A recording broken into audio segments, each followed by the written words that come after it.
ുള്ള ഒരു സഫർ ദിവസം 8 മുത്തനബി സല്ലല്ലാഹു അലൈഹി വസല്ലമ തങ്ങൾ നീതിക്കായി നിന്ന ദിവസം. മക്ക വ്യാപാരത്തിൻ്റെയും കഅബയുടെയും നഗരമായിരുന്നു. പക്ഷേ അവിടെയും ശക്തന്മാരുണ്ടായിരുന്നു. അവരുടെ ശക്തിക്ക് മുന്നിൽ ദുർബലരുടെ അവകാശങ്ങൾ ചിലപ്പോൾ നഷ്ടപ്പെട്ടിരുന്നു. അങ്ങനെ ഒരു ദിവസം മക്കയിലെ ഒരു പ്രമുഖനായ ഒരു യമനി വ്യാപാരി അൽ ആസ് ബിൻ വായിൽ, അദ്ദേഹത്തിൻ്റെ സാധനങ്ങൾ ഒരാൾ വാങ്ങി. അവൻ്റെ പണം നൽകാൻ എന്നിട്ട് തയ്യാറായതുമില്ല. വ്യാപാരി മക്കയിലെ പ്രമുഖരോടൊക്കെ പോയി സഹായം ചോദിച്ചു, പക്ഷെ ആരും മുന്നോട്ട് വന്നില്ല. അവസാനം അവൻ അബൂ ഖുബൈസ് പർവ്വതത്തിൽ കയറിയിട്ട് പിന്നെ മക്കയിലെ ജനങ്ങളോട് മുഴുവൻ ഉറക്കെ അങ്ങ് വിളിച്ചു പറഞ്ഞു. തൻ്റെ അവകാശം സംരക്ഷിക്കുവാൻ അദ്ദേഹം ആഹ്വാനം ചെയ്യുന്ന രീതിയിൽ ഉറക്കെ പ്രഖ്യാപിച്ചു.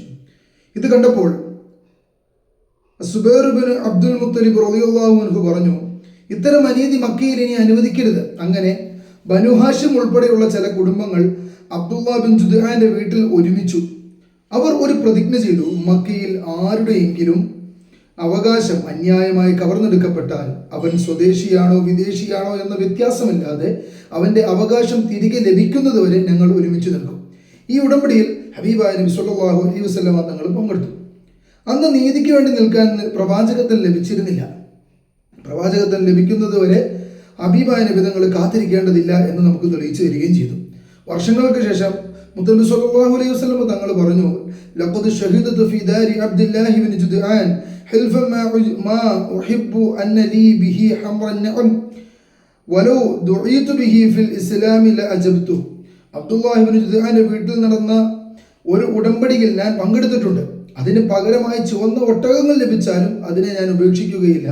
ഇസ്ലാമിൻ്റെ കാലത്തും അത്തരം ഒരു ഉടമ്പടിയിലേക്ക് എന്നെ വിളിച്ചാൽ ഞാൻ അതിന് ഉത്തരം നൽകും. ഇതിനായി അവലംബിച്ചത് അൽ അദബുൽ മുഫ്രദിൻ്റെ ഹദീസ് 567. വിശദമായ ഹിൽഫുൽ ഫുദൂലിനെ കുറിച്ചുള്ള വിശദമായ ചരിത്ര വിവരണങ്ങളെ കുറിച്ച് ഇബ്നു ഹിശാമിലും രേഖപ്പെടുത്തിയിട്ടുള്ള കാര്യമാണ്. ഇന്നത്തെ പാഠം: നീതി എന്നത് നമ്മുടെ ആളുകൾക്ക് മാത്രം വേണ്ടിയിട്ടുള്ളതല്ല, നമ്മുടെ മതക്കാർക്ക് വേണ്ടി മാത്രമുള്ളതല്ല, നമ്മുടെ നാട്ടുകാർക്ക് മാത്രമായിട്ടുള്ളതല്ല. അനീതി അനുഭവിക്കുന്നവർ ആരായാലും അവൻ്റെ അവകാശത്തിനായി നിൽക്കുക എന്നതാണ് നീതി. മുത്തനബി സല്ലല്ലാഹു അലൈഹി വസല്ലം തങ്ങൾ പങ്കെടുത്ത ഉടമ്പടി നമ്മെ പഠിപ്പിക്കുന്നത് ഈ ഒരു കാര്യമാണ്. നീതി ഇസ്ലാമിൻ്റെ വരവോടുകൂടി ആരംഭിച്ചതല്ല, പക്ഷേ ഇസ്ലാം നീതിയെ പൂർണ്ണമാക്കി. മുത്തനബി സല്ലല്ലാഹു അലൈഹി വസല്ലമയെ സ്നേഹിക്കുന്നവർ മുത്തനബി സല്ലല്ലാഹു അലൈഹി വസല്ലം തങ്ങൾ നീതിക്കായി നിന്നതുപോലെ അനീതിക്കെതിരെ നിൽക്കാൻ പഠിക്കണം. ഇൻഷാ അല്ലാഹ് നാളെ മുത്തനബി സല്ലല്ലാഹു അലൈഹി വസല്ലമയുടെ യൗവനകാലത്തെ മറ്റൊരു മനോഹരമായ അധ്യായം, ഖദീജ റളിയല്ലാഹു അൻഹയുടെ വ്യാപാര യാത്രയിലേക്ക് മുത്തനബി സല്ലല്ലാഹു അലൈഹി വസല്ലമ തങ്ങൾ എത്തിയതും മുത്തനബി സല്ലല്ലാഹു അലൈഹി വസല്ലമ തങ്ങളുടെ സത്യസന്ധത ലോകം തിരിച്ചറിഞ്ഞതും ഈ വിഷയത്തെക്കുറിച്ച് നമ്മൾ സംസാരിക്കും ഇൻഷാ അല്ലാഹ്.